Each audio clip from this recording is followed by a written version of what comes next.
possible of making law and complex legal stuff, number one, understandable, and number two, fun and interesting, and all delivered with such style, sass and panache. Ladies and gentlemen, Hatti Suvari! What's got into you? You on drugs today or what? You've got to stop that, You've really got to stop that. Honestly, I've got to come on looking serious at some point. Yeah, well, today's the day. You can tell from my mood. Happy International Women's Day. Thank you very much, Neil. Thank you. I was just thinking, is there International Men's Day? No. In November? No, never. Oh, is there, Neil? Us. Yeah, there is. Okay, all right. I've got to write the date down and make a note, so I wish you guys a happy... I don't even know what it is. I mean, I'm really letting the guys down there, aren't I? Letting the bros down. I don't know what I'll do a bit of research and see when that is. As Ramsey How are you both? We're good. As Ramsey quite rightly says, International Men's Day is the other 365 days of the year. And that is the reason why we have to have an International Women's Day. And that is the exact problem. You can have one day. Okay, all right. Well, you're not speaking to a feminist here, so I'll let you get away with that one. Can I don't think it's feminist to want to be. Well, what does it mean? Treated fairly. I really don't think that says it's to do with feminism. That's just common decency. I'll be back in 30 seconds. Goodbye. I don't understand. International. What are you supposed to do? I think it's just to celebrate. I've done a podcast with various barristers and a judge who was on a International Women's Day, and it's just to celebrate what individual women have done that has really stood out, I guess, just to recognise. That's all you need to know. You don't need a special day. Listen, I don't believe in special days for special things, but I'm happy to acknowledge these things, Yeah. Well, fine. If it makes people happy, it makes people happy. Right. What is today's subject, Hatti Suvari, of Get Legally Speaking? Redundancy, your rights, and what you need to know. And if you remember last week, Neil said, well, I hope I'm not going to be made redundant during this show. Well, you said that, but... look, this isn't the most exciting topic of law. In fact, there aren't that many exciting topics of law, but let's just try and deliver... I disagree, Hatti. Oh, okay. I actually disagree. I think we live in such a litigious world now. We do. That the timing of you coming on to MRS and having this weekly half-hour slot is fantastic, and it couldn't be more opposite. And I think it's great. I think it's much needed because getting legally tangled in something would deeply affect somebody's mental health. Right. So let's talk about that you do it the way you do and make it so redundancy. Thank you, guys. I mean, the reason why I wanted to bring this to this show is because it is being reported that to combat the sharply rising costs, a lot of businesses are going to be forced to make more redundancies or make redundancies. Perhaps they haven't yet in 23. Research shows that 44% of employers could be looking at restructuring in the next 12 months. And just a bit of statistics, just in December 22, there was 99,000 redundancies in the UK. All right.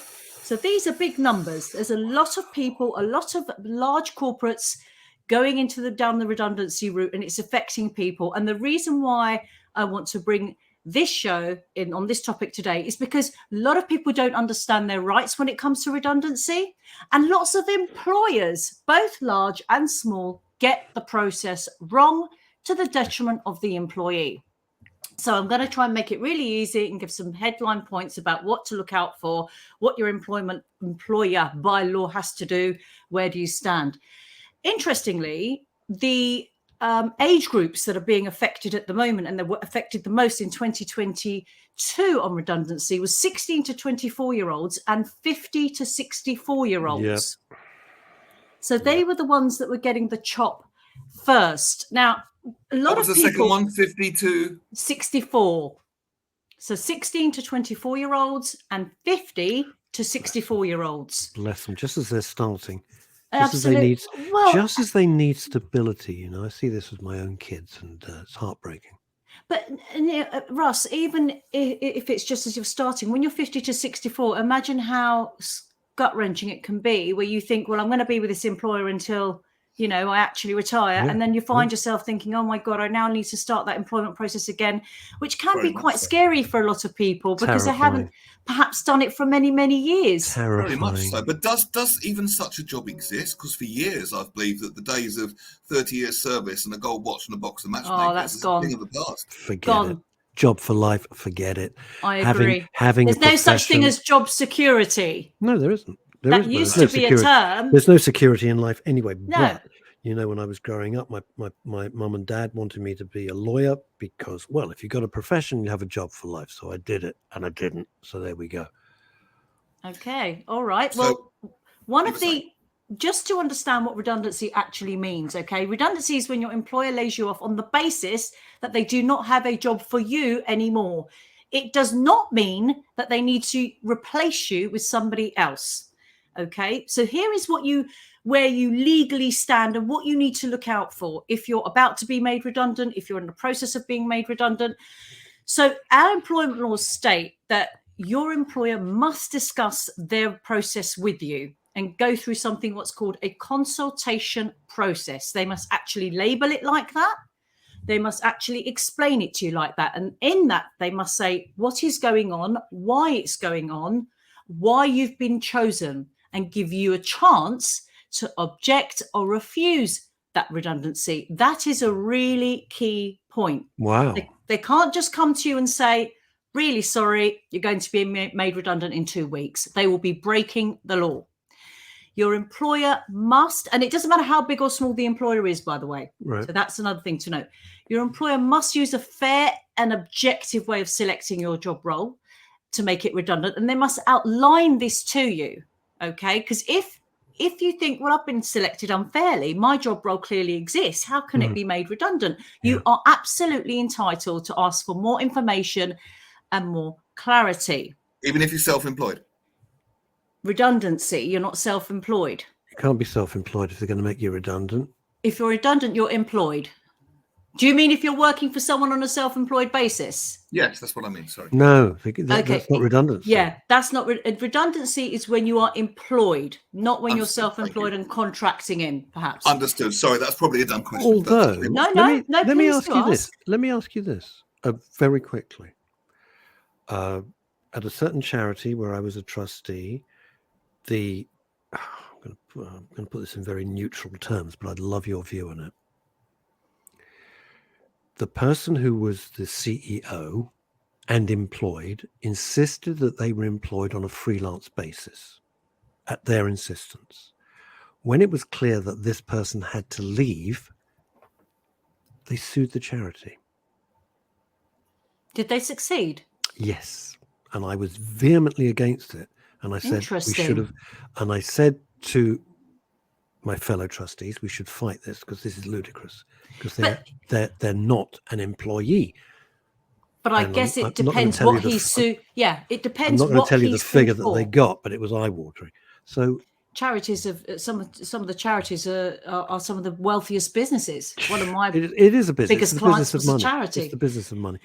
I'm just curious. So Neil, I was just springing off, Hattie, from Neil's point that if you are, what about if you're self-employed? Because a lot of the way that we work these days is self-employed. You invoice as, Neil Long Limited or something.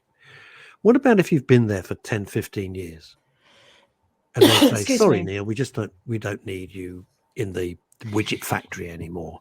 If you're self-employed, my understanding is you're not directly employed. You do not have those employment rights that you do as a self-employed person that says, I'm going to, as and when I do the work, I'm going to give you an invoice for you to give back, to honor. However, if you have a contract with the employer or with the company that you're engaging with on a self-employed basis, and that contract has been breached by the business that you're doing business with, because you're doing business with them as a self-employed person, then breach of contract, of course, you go into court and you fight it out if you can't iron it out with the company that's breached the terms. That's my understanding. But we can look at different structures of employment and how that works in different ways, certainly another time. But let's full circle back. I think you've got some stuff prepared for the show. So let's circle back to where we were. You are legally entitled to a consultation process. You have the right to object. And what that means, if I understood you right, they can't just say, oh, sorry, Neil, we're firing you in 2 weeks. We don't have to tell you why. You have the right to object, and they have to basically account for their actions. Yes, they have to Absolutely. And then we come on to notice periods. Most people don't know what their notice period should be. Okay, so there's a statutory legal requirement over and above what your contract. So your contract might say something different, which is fine. That's a contract, but it can't be anything less than what the law says. So, for example, if you've been employed for up to 2 years, you must get at least 1 week's notice period if you've been employed up to 2 years, because notice periods are based on your length of service. If you, for every 2 years that you've employed after 2 years, so say, excuse me, say you've been employed for 3 years, then you get an extra week's notice for every year after 2 years that you've been employed. Okay.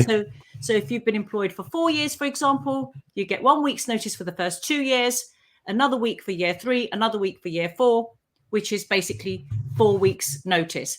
12 weeks is the maximum notice period by law that your employer needs to give you. Again, if you have an employment contract that says in the event that you're made redundant, we will give you 6 months notice, then happy days if that works for you. But there is a minimum legal requirement. Okay. I'm going to touch on very quickly redundancy pay. It's based on your age, your weekly pay, and the number of years you've been in the job. Okay. And there is a minimum sum, if you earn that much, of course, that they need to pay you per week. Okay, so statutory, for example, so by law, the statutory redundancy pay is capped at £571 per week. So you'll get for each year you've worked, and again, there's a sliding scale up to the age of 21. You'll get half a week's pay for every week of your notice. Age 22 to 40, you'll get 1 week's pay. If you're 41 and older, you get 1.5 weeks pay. And the length of service is capped at 20 years. So if you've worked somewhere for 25 years and you're due to get 20 weeks pay, it's capped at 20. Okay. That's as I said, it's not going to be the most interesting, but bullet points, right? You must be given a notice period. Okay. Even if it's that 1 week notice period, you must be given that. Your employer must have a consultation with you, labeling it a consultation. You have the right to discuss any options to move to a different position within your employer. And don't be afraid to say to your employer, look, this is what I've been doing at the moment or for the last 2 years or 5 years, but I can see there's a need across the department or in another department, or there's an opening. Can I move into that role? Would that be possible? Don't be afraid to have those discussions. You must be allowed time off of work whilst working your notice period to find a new job, to go to interviews. So if you're in your notice period and you say, I need half a day off, I've got an interview, I'd like to prepare and attend to it, your employer must give you that time off. They can't knock off any money for that. No, they can't knock off any money for that at all. Okay. And this is really important. If you leave your job before your redundancy notice period has been worked by you, then you are considered as resigning and you will forego your redundancy pay. Ooh. So no matter how horrid, I'm being very blunt, the atmosphere is horrible. You're dreading going in because you're going to be treated like God knows what. Hang on, that's big. Say that again, Hattie. Yes. That's going on the screen. Very important. If you leave your job before your redundancy notice has been worked by you, so say you've been given 3 weeks redundancy notice. If you leave before that, if you say, as Russ said, the atmosphere is just horrid, I can't go in, I'm going, then you're considered to be resigning. So you will forego your redundancy pay unless it's via negotiation with your employer. So say, for example, they say you've got 3 weeks to work. After a week, you just go and say, listen, I can't be in here for the next whole 3 weeks. Will you accept, for example, I've got unpaid holiday to take. Will you accept that I leave now in lieu of my unpaid holiday?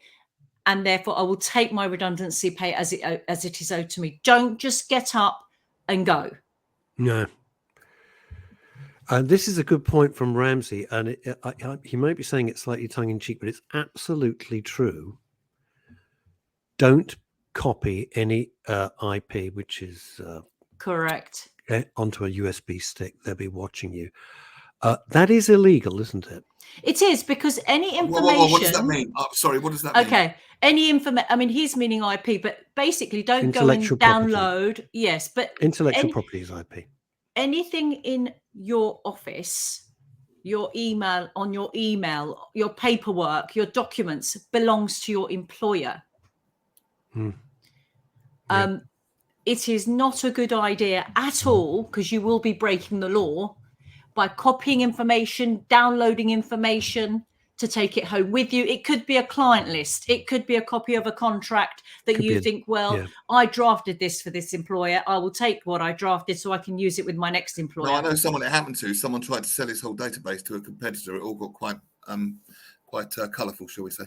Oh, goodness gracious. Well, so it should. It's diabolical. Yeah, no, it's completely in the wrong. It's a diabolical thing to do, because data is the current. Data is the current. We all know that data is the currency.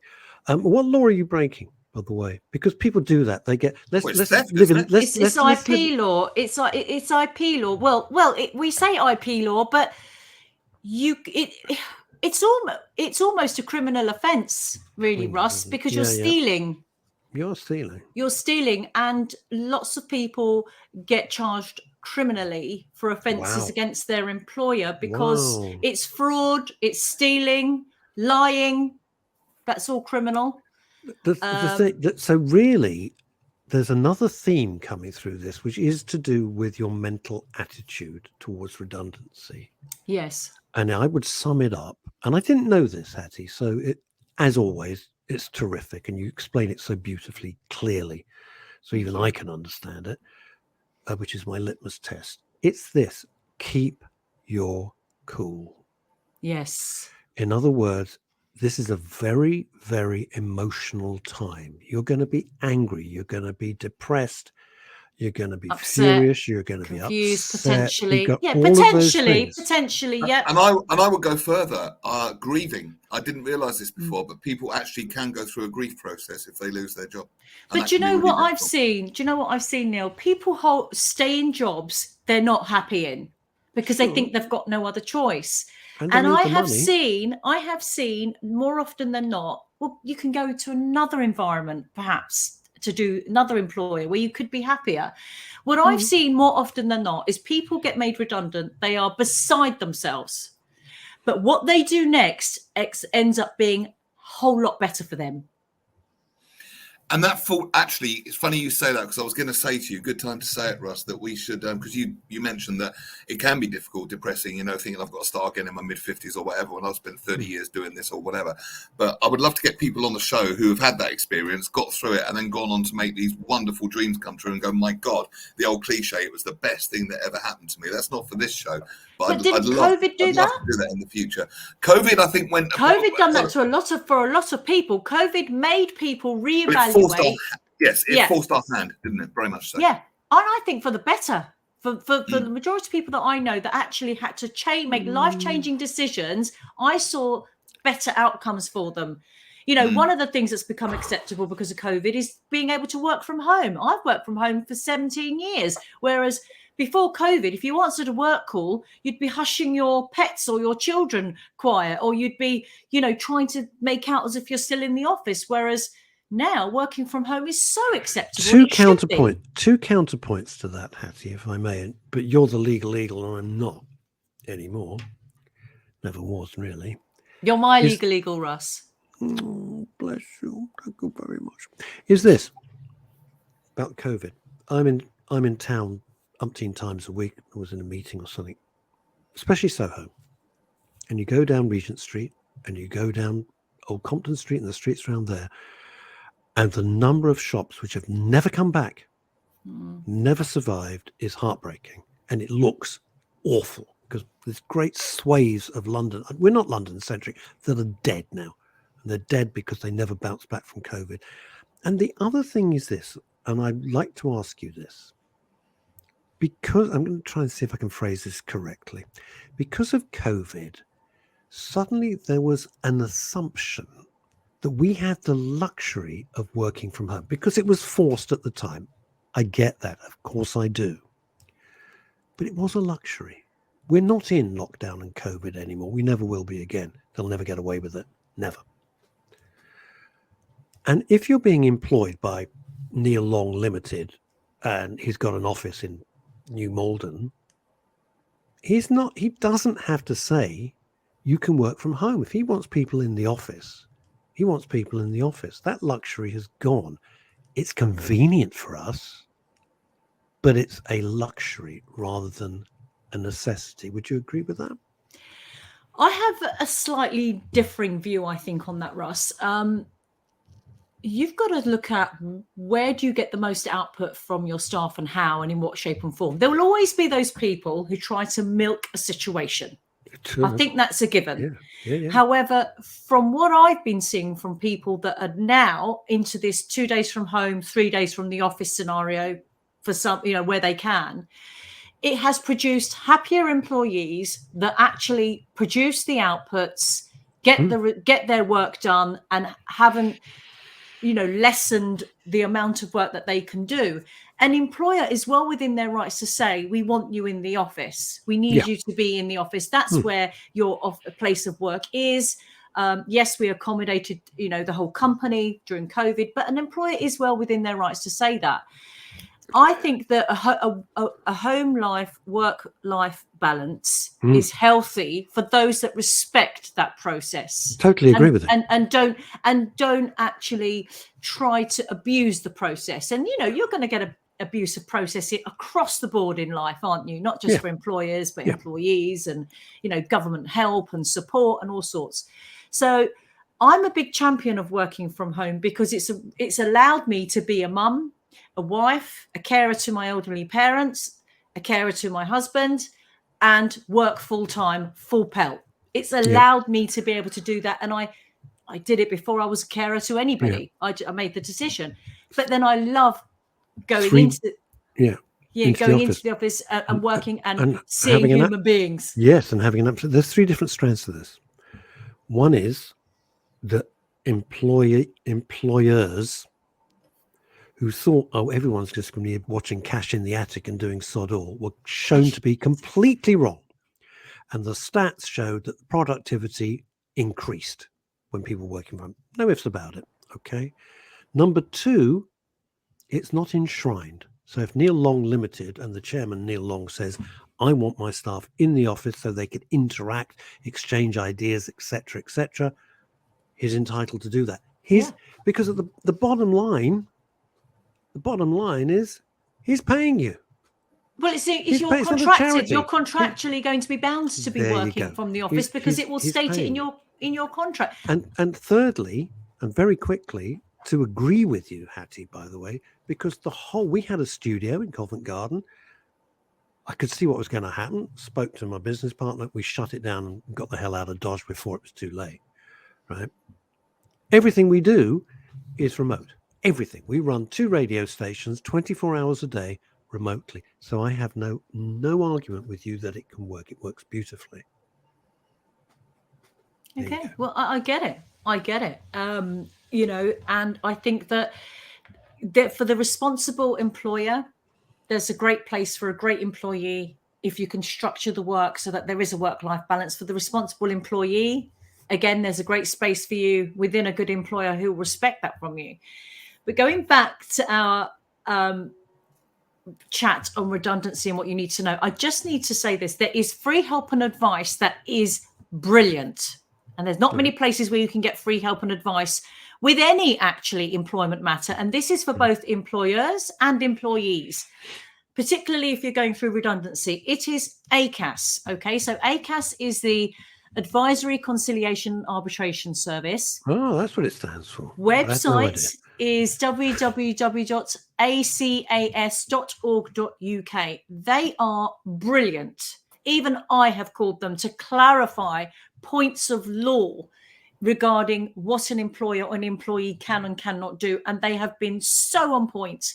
I mean, their stats Russ, say that one in No, it's ACAS. ACAS. What have I done? Oh, I'm You've sorry. done AC, yeah, that's all right. Once a copywriter, always a copywriter. So ACAS are curse. saying that this year, 1 in 5 employers are likely to make redundancies. 1 in 5. 1 in 5, yeah. Jeez. So, steps to take. ACAS is brilliant, and absolutely pick up the phone. It's confidential. It's free.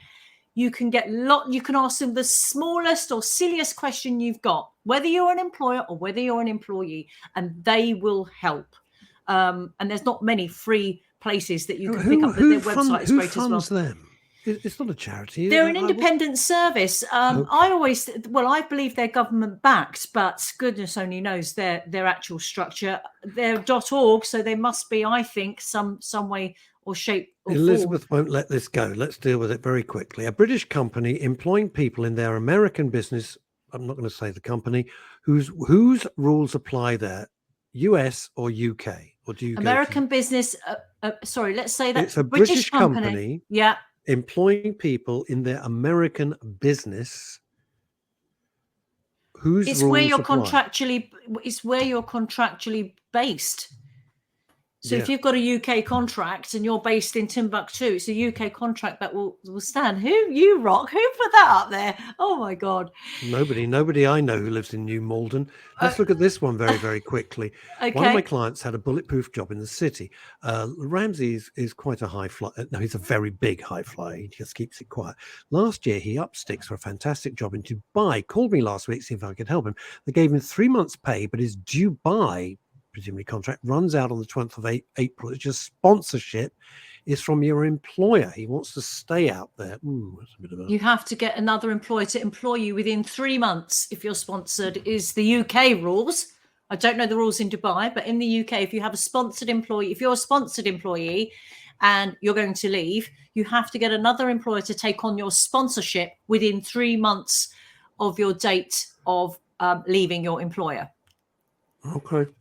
So that's the kind of thing. But listen, don't be afraid to negotiate with your employer. Go to ACAS, get free help and advice. Ask, what are my rights on this point, that point? Don't be afraid, perhaps, to say to your employer, if you can't find another job immediately, can I reduce my days until I find something else? That's a good idea.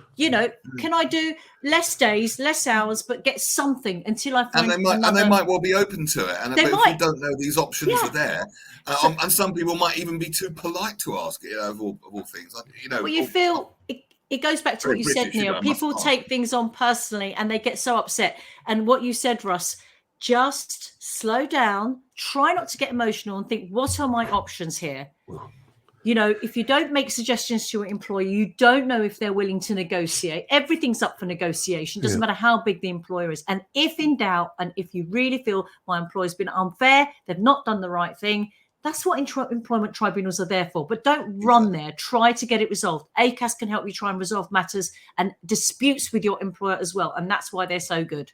Fantastic information, Hatti. Brilliantly done again. Thank you. Hattie, you have turned what was really, I thought, going to be as dry as dust. Well, it was Absolutely. a bit, but... No, it wasn't. No. Stop. Please don't do that. It was terrific and really useful. And you could see from the bounce we were getting from the audience. What's next week's subject? Do we know? I've got a choice for you guys. Scammers, what your bank and credit card supplier has to legally use to assist. Which one? Okay. All right. Well, it's either that or I was going to say domestic building disputes, but we can go for bank and credit cards. We want scammers. Okay. How to get help and if on you've that been note, scammed. That's all right, Russ. Sorry. Whatever you want. On that note, Hatti Suvari, you're a genius. We love you. Thank you so Thank you. much. Neil, Thank you, Neil. Thank you, Russ. Neil, not so much. Bless you. We love you. Right. And before we go very quickly, I've just got to put that phone number on the screen once more. Which what? I did promise that lady we had on first. I put her phone We haven't number on got the screen. time. Bye, everybody. Sorry. Oh, there you go. Bye, gang. Thanks a lot.